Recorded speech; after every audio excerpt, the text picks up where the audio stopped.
During the night of January 31st, many of the lower-lying districts of eastern England were overwhelmed by a devastating flood.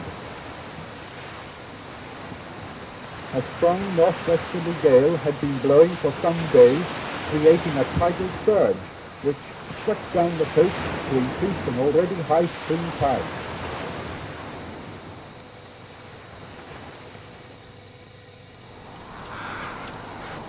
In some places, the total height of the water was more than 6 feet above the wall.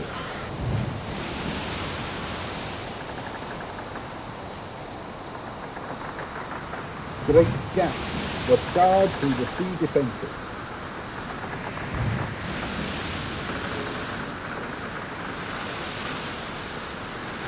People were awakened to find their houses surrounded in some cases by water many feet deep.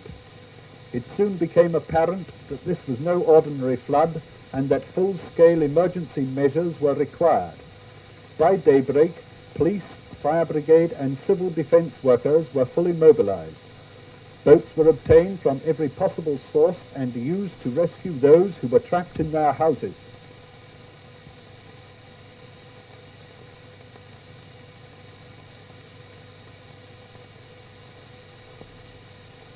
To make absolutely certain that there were no people left in danger, a house-to-house search was organised in every district.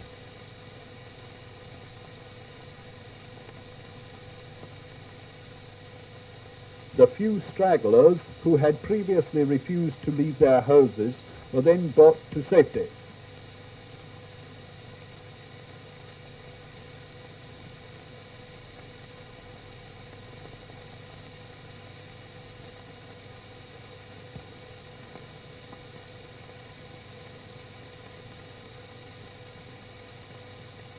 Unfortunately, many people had no time to escape the rising waters.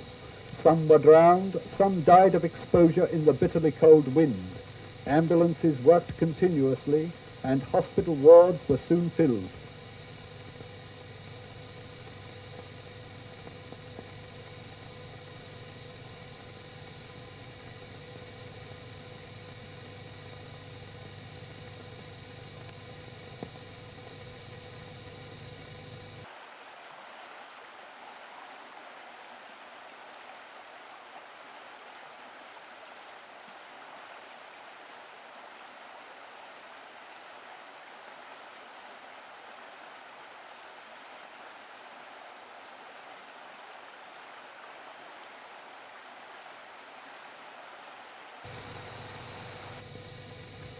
Some of the would-be rescuers found themselves in need of rescue when they underestimated the depth of the water.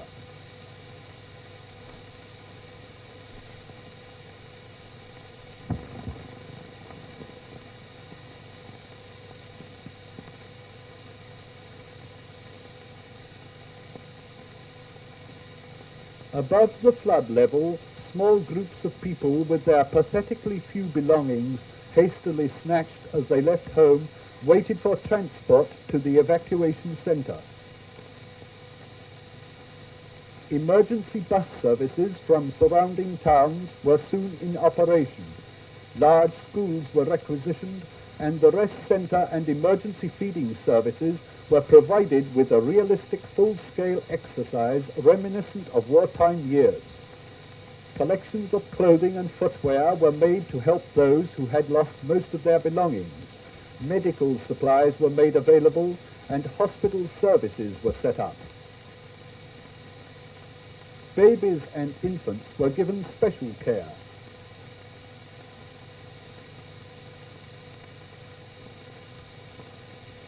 And whole families were soon settled down in their new quarters.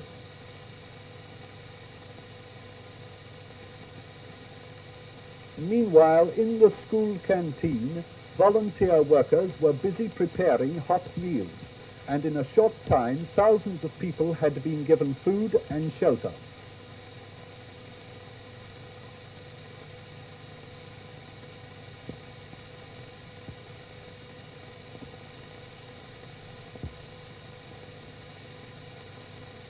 But no matter how well they were cared for in the rest centre, it was natural to expect that the people's foremost thought was to get back home. It was necessary to keep a strict control over the movement of the people to and from the flooded areas. To prevent looting, all cars leaving the areas were carefully scrutinized and their drivers questioned.